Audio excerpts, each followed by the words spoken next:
Salut à toi le réveillé. Aujourd'hui je voudrais te parler de médiumnité un petit peu dans tous tes dons qui vont sortir. Euh, alors être médium déjà, il y a plusieurs formes de médiumnité. Tu as des médiums qui sont clairaudients. Donc la clairaudience, qu'est-ce que c'est? Ben, tu vas entendre des voix, des chuchotements, des sons, des musiques même des fois. Et tu ne sais pas d'où ça vient ou tu peux être tout seul. Parce que tu les entends peut-être pas forcément avec tes oreilles si tu veux. Ça passe par ton cœur enfin, ou dans ta tête, mais tu les entends pas toujours avec tes propres oreilles. Ensuite, tu auras de la médiumnité où tu peux les voir. Euh, c'est relativement rare, mais en fait, plus les années vont passer et plus tu vas apprendre à détecter certaines choses. Par exemple, tu es dans une maison, il se peut que dans des coins, il y ait des ombres, qu'il n'y a rien à faire là, quoi. Bon, bah ça, ce sera peut-être des trucs pas très cool qu'il faudra faire dégager de la maison. Ça s'apprend aussi. Faut élargir ses connaissances et puis il faut peut-être s'entourer aussi de gens qui ont des compétences que toi t'as pas, qui pourraient être complémentaires avec toi, tu vois. Après, savoir si euh, est-ce qu'on est médium, est-ce qu'on le devient. Personnellement, je n'ai pas encore de réponse à ça parce que j'estime qu'on a tous des dons ou des possibilités, mais tous différentes à nos niveaux. Donc, quelqu'un qui n'est pas médium, il t'apprendra la cuisine quand même, par exemple. Il saura peut-être mieux le faire que toi. Voilà. Donc, est-ce qu'on est médium ou est-ce qu'on le devient? Ben, moi, j'ai pas de réponse, mais je vais te parler, par exemple, de mon histoire personnelle. Et ça, si ta médiumnité commence à sortir, eh ben, je t'invite à te rapprocher de ton entourage qui t'ont connu dans ton enfance. Parce que peut-être que tu leur disais des choses étant enfant, que eux ont remis ça sur ton imaginaire ou sur un truc que tu avais peut-être vu à la télé, un film, un truc. Et, et retourne dans le passé, tu t'apercevras, peut-être tu étais dans une maison, tu avais des mauvais ressentis, tu en as parlé à ton frère, à ta soeur, à tes parents. Et puis voilà, donc finalement, pour dire quoi, que tu es peut-être quand même médium depuis tout petit sans t'en rendre compte. Mais ça ne veut pas dire non plus qu'on ne peut pas le devenir. Ça, je sais pas. Je sais pas. Il faut apprendre à faire confiance à ses ressentis. Peut-être dans ton parcours aussi, tu auras, été intéressé beaucoup par l'ésotérisme dans ton adolescence. Tu auras fait du spiritisme ou peut-être même touché à des choses que tu devrais pas toucher parce que tu n'as pas la connaissance ni les protections nécessaires. Après, tu peux te retrouver avec des choses qui te suivent un peu longtemps, quoi. Moi, ça a été mon cas. J'ai fait du spiritisme à l'âge de 15 ans. Ça a fonctionné tout de suite. Mais dans la façon où on l'a fait, si tu veux, si tu es dans le respect, tu n'auras pas de problème. Voilà. Si tu cherches à t'amuser, tu vois, c'est comme ces planches Ouija qui sont vendues un peu comme des jeux, ou même des gens qui s'exposent, qui se filment, regardez comment on fait, ça se fait pas. Parce que quand tu fais une communication avec un défunt, ça se passe entre toi et lui et éventuellement le vivant concerné ou la famille concernée. Moi, par exemple, tu vas devenir aussi peut-être découvrir que tes passeurs d'âme, ça fait partie aussi de ta médiumnité, ça. Un passeur d'âme, va voir ce que c'est sur Internet. Tu seras amené à faire partir des personnes dont l'esprit est coincé. entre deux mondes, ou même ici, dans le plan physique. Il est coincé pour certaines raisons, parce que lui il n'accepte pas sa mort, elle a peut-être été trop violente, ou parce que c'est quelqu'un de sa famille qui est trop triste, donc la tristesse de la personne le raccroche au plan physique. Ça peut être plein de choses. Donc toi, quand tu vas découvrir que tu vas les ressentir, tu tousseras ou tu auras une réaction qui te fera comprendre qu'il y a quelqu'un là avec toi que tu dois aider, que tu dois faire passer. Et généralement, en plus, quand tu les fais passer, ça débloque des situations dans la vie des vivants. Alors quand je dis les faire passer, ben, ça veut dire que la personne, ça veut pas dire qu'elle ne sera jamais plus là pour veiller sur le vivant, etc. Mais au moins, elle ne sera plus bloquée comme elle l'était. Et la personne vivante non plus. Mais il faut faire attention quand tu passes les âmes. T'es médium, t'as peut-être pas besoin de savoir certains détails. Moi personnellement, c'est ce que je fais. Je ne demande pas de détails de la vie des gens. Pas que ça ne m'intéresse pas, mais ça ne me regarde pas. Sinon, tu pourrais tomber dans le jugement. Ton seul travail, c'est d'aider à débloquer une situation. Et puis, une fois que tu as fait ça, et ben, au bout d'un certain temps, les gens reviennent vers toi et te disent, ils se sentent mieux. Je te parle des vivants là. Voilà. La médiumnité est un très grand sujet aussi parce que c'est vaste, c'est vaste. On est tous des médiums différents. On est tous des médiums différents.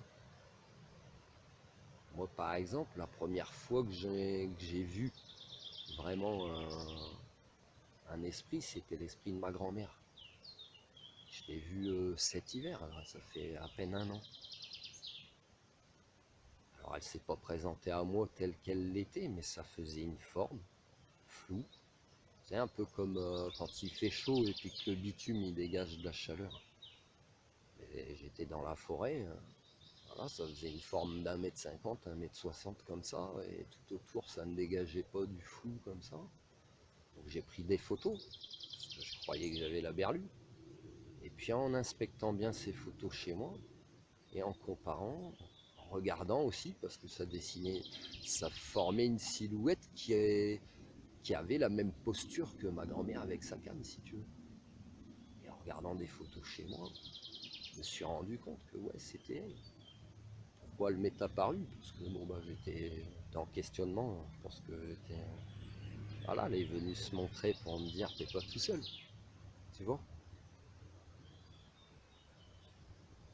Mais la médiumnité, il faut se méfier parce que si tu voilà, t'es passeur d'âme, tu vas communiquer avec des gens qui sont plus là.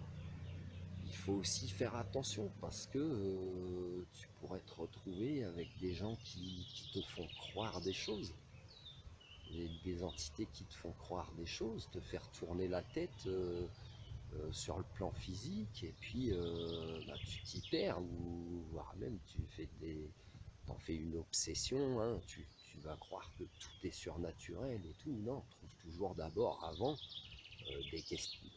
pose-toi des questions rationnelles avant de ce qui se passe autour de toi, quand il se passe un truc machin.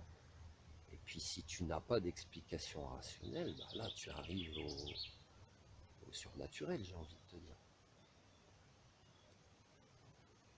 Ouais, je vais revenir sur les passeurs d'âme parce que euh, tu vas peut-être, bah, quand tu vas te balader n'importe où, bah, ton chemin va croiser des gens égarés, enfin des esprits égarés qui sont partis, qui sont peut-être tout seuls, pas de famille et tout, mais qui sont encore coincés là. Donc toi tu les feras passer. Avec ton pendule, tu peux parler avec eux aussi, ils vont te répondre. Euh, mais attention, parce que je t'ai dit, si tu t'amuses par exemple à te balader dans un cimetière pour aller faire ça, avec tout le respect que tu peux avoir, hein, il y a peut-être des gens qui vont revenir coller à toi. Quand tu vas rentrer chez toi, bah, tu vas les ramener chez toi, mon pote. Et après, potentiellement, ça peut foutre le bordel dans ta vie, tu vois. Ah ouais. Si tu as des enfants, bah, observe leurs réactions. Eux voient des choses que nous ne voyons pas. Moi, une fois, je suis rentré, là où je vis, il y a un bébé de 2 ans. Il a eu peur. Il a eu peur. Moi, je pense qu'il l'a vu. Donc, protège ta maison aussi. Mets du gros sel à l'entrée, aux quatre coins, change-le tous les 15 jours. Voilà, mets un petit truc au-dessus de la porte, hein, un petit gris-gris, j'en sais rien, un attrape-rêve, ou même un insigne religieux si tu as une religion. Tant que tu es dans le bien de toute façon, hein, pour protéger ta maison, pour pas que les mauvaises choses elles rentrent, que tu les ramènes avec toi. Tu vois, hein, c'est comme les soins maintenant, tu sais, de plus en plus, maintenant, je dérive un petit peu sur les soins énergétiques, mais maintenant, de plus en plus, je les fais dans la nature. Voilà. Pourquoi? Bah parce que si j'enlève une douleur à quelqu'un et que je laisse ça dans ces énergies-là dans la maison, bah, peut-être que tout le monde y va tomber malade, tu comprends? Donc je fais mes choses dehors. Donc si tu es médium, tu veux t'installer dans un cabinet et tout, et ben fais pas ça chez toi. Fais pas ça chez toi. Trouve-toi un endroit où, même dehors, de toute façon, tu seras toujours mieux. Tu seras toujours mieux. La communication avec eux, eh ben, faut pas aller chercher la communication avec eux. C'est eux qui viendront te trouver s'ils ont un truc à te dire. Sinon, laisse-les tranquilles. Laisse-les tranquilles. C'est eux qui viendront. T'as pas besoin de courir après eux.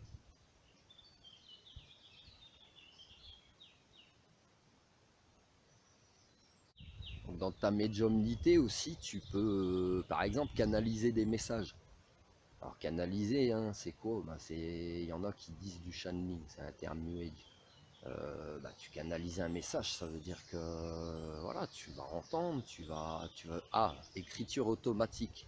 On, on va se servir de ton bras pour écrire. Tu verras, c'est pas ton écriture.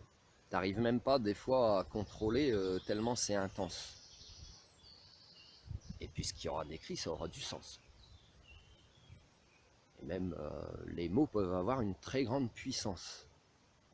Donc il y a beaucoup de gens qui vont te prévenir. Oui, mais attention, canaliser, il y a de la fausse lumière, ceci, cela.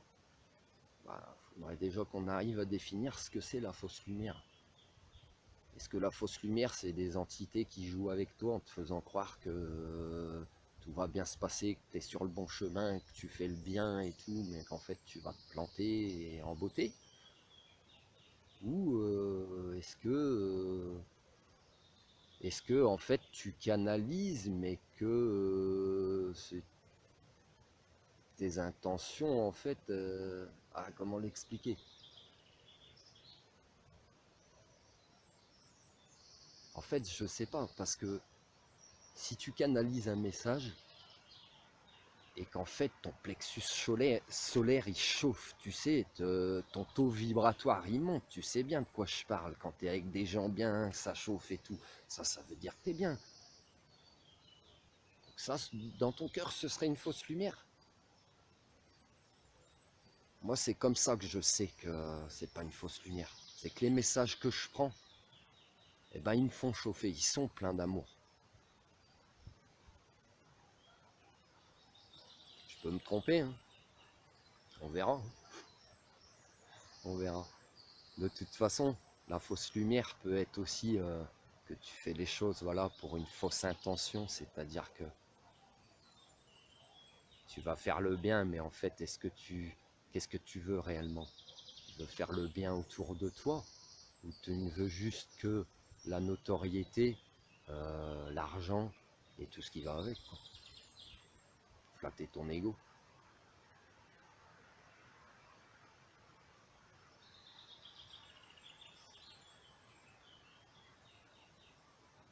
Donc la canalisation de messages, eh ben, pareil que passeur d'âme, méfiance. Mais bon, si tu te conventionnes assez pour te protéger de tout ça, et que tu médites un peu, que tu fais ce qu'il faut, tu es toujours dans le bien, dans l'humilité, normalement t'as pas de problème.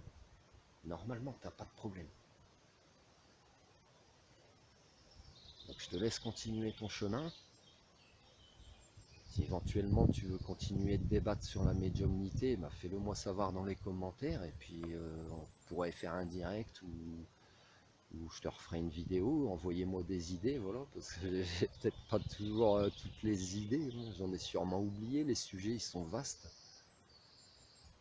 Voilà, je vous laisse méditer. Et amour.